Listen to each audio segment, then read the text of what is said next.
은혜 가운데 인도하시는 주님, 아버지 하나님, 오늘도 주님의 은혜 가운데 이 주일 예배를 드릴 수 있도록 인도하심을 감사를 드립니다. 이 예배를 통하여 하나님 주님을 기쁘시게 하는 귀한 시간 되게 하여 주시옵소서. 하나님의 마음을 감동시키는 예배가 되게 하여 주시옵소서.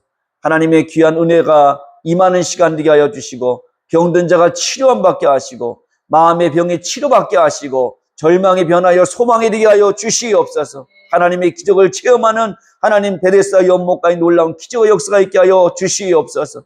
오병이어의 놀라운 기적의 역사가 이 시간에 있게 하여 주시옵소서. 예수님의 이름으로 간절히 기도드리옵나이다. 아멘. 할렐루야. 사랑하는 성도 여러분, 우리는 살아가면서 많은 인생의 고백을 하고 있습니다.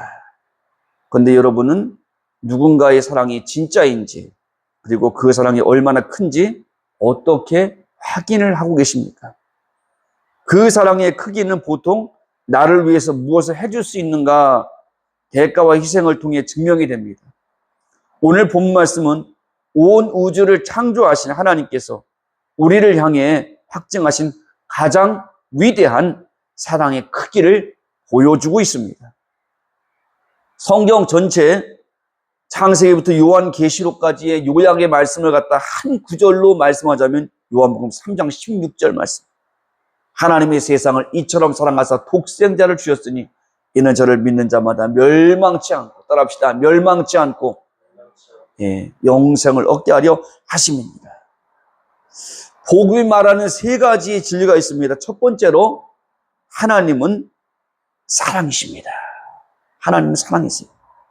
하나님이 세상을 이처럼 사랑하사, 사람들이 사랑한다고 해도요, 그 사랑하는 마음이 늘 거짓돼요. 부모가 자식을 사랑하는 것, 그 사랑이 세상에서 가장 고귀한 사랑입니다. 자식은 부모를 갖다가 부모가 사랑하는 것만큼 사랑할 수 없어요. 부모는 자식에게 아까운 것이 없습니다. 아무리 주어도 아깝지가 않아요. 근데 나중에 어머님이 돌아가시고, 어머님이 이제 나이가 들으시고 그렇게 되면은 부모님한테 하는 거는 자식들이 아까워요. 자식들이 아까워. 엄마한테 하는데 인색해요. 부모님한테 하는데 인색해요. 그러나 하나님의 사랑은 어떻습니까? 하나님의 사랑은 무한대예요. 어떻게 사랑하셨습니까?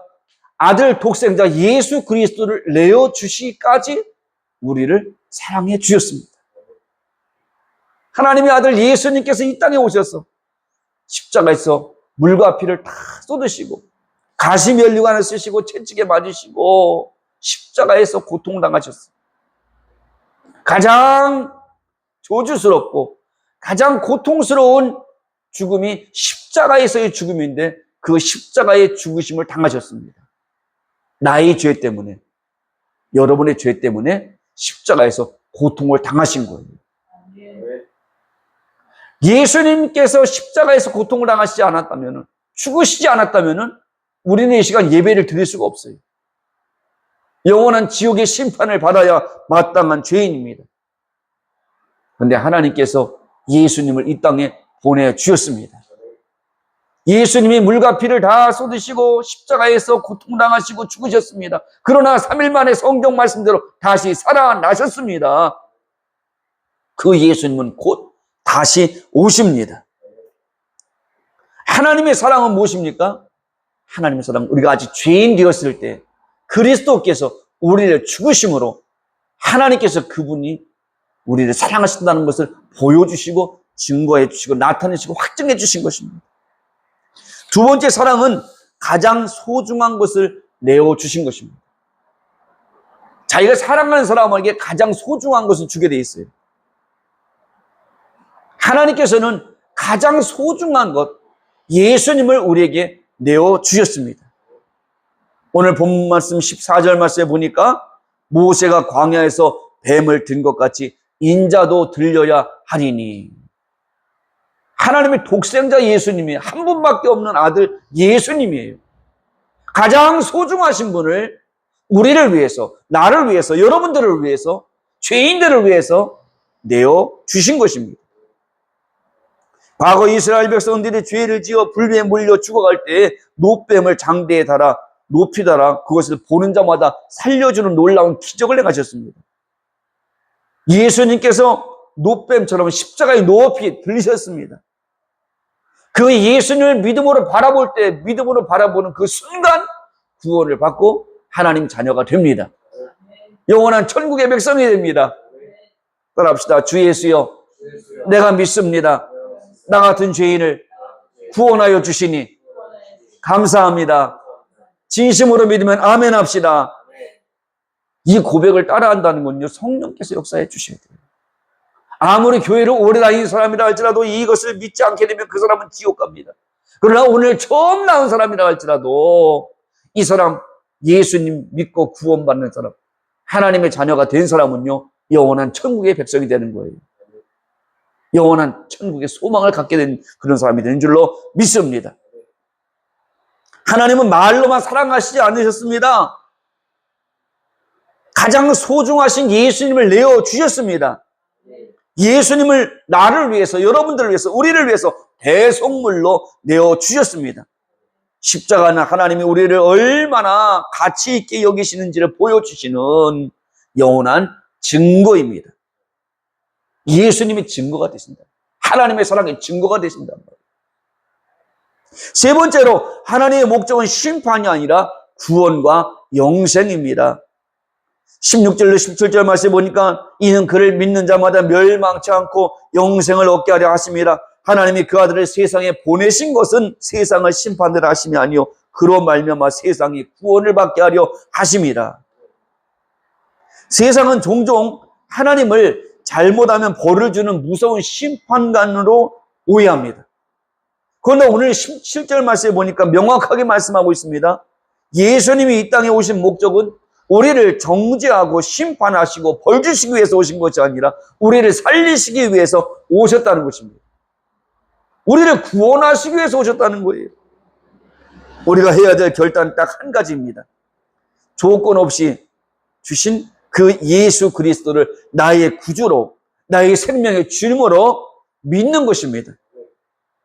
그 믿음 안에서 영원한 멸망이 아닌 하나님의 영원한 생명을 얻는 것입니다. 하나님과 영원히 동행하는 삶, 영생을 선물로 받게 되는 것입니다. 마지막으로 결론입니다. 하나님의 사랑을 바라보십시오. 사랑하는 성도 여러분, 삶이 지치고 내가 과연 사랑받을 만한 존재인가라는 의심이 들 때가 있습니다. 내가 받은 사랑만 그런 존재인가? 이런 의심이 될 때, 이런 의심이 들어올 때 하나님의 사랑을 바라보십시오. 예수님을 바라보십시오. 세상을 바라보지 마시고 환경을 바라보지 마시고 주위에 있는 사람을 바라보지 마시고 전능하신 하나님을 바라보십시오. 예수님을 바라보십시오. 이 거룩한 사랑을 마음에 품고 이번 한 주간도 두려움이 아닌 감사함으로 정죄가 아닌 구원의 기쁨을 가지고 당당하게 사랑하는 성도 여러분 될 수 있기를 주님의 이름으로 축원합니다. 기도하겠습니다. 존귀하신 주님 감사를 드립니다.